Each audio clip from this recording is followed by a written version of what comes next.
Hello साथीहरू नमस्कार। आज फेरि एउटा नयाँ भिडियो लिएर आएको छु साथीहरू।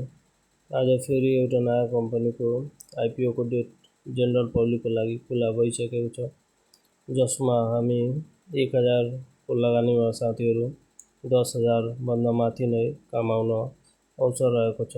यस कम्पनीको बारेमा पुरै फुल डिटेल्सहरू म यसै भिडियोमा दिनेछु। पहिलेदेखि खुल्ने छ र इस्यु म्यानेजर को हो र सेक्टर चाहिँ के हो र इस्यु क्यापिटल को रहेको छ साथीहरू। यो सबै कुराहरू यसै भिडियोमा गर्नेछु साथीहरू। कृपया यो भिडियोलाई अन्तिमसम्म हेर्नुहोला र यस्तै भिडियो हेर्नको लागि हाम्रो च्यानललाई सब्स्क्राइब गर्न सक्नुहुनेछ साथीहरू।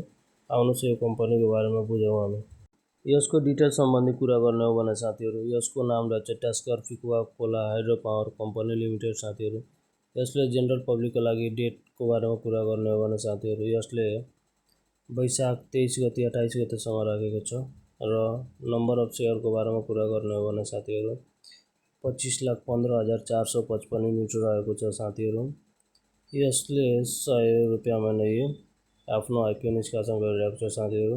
सेक्टरको बारेमा कुरा गर्ने हो भने सेक्टर हाइड्रो पावर रहेको छ। यसको इस्यु म्यानेजर प्रभु क्यापिटल रहेको छ साथीहरू।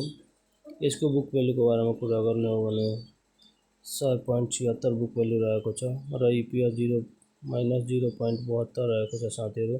यस कम्पनीले BB+ को रेटिङ पाएको छ साथीहरू। यो कम्पनी राम्रो नै छ साथीहरू। कृपया यस कम्पनीलाई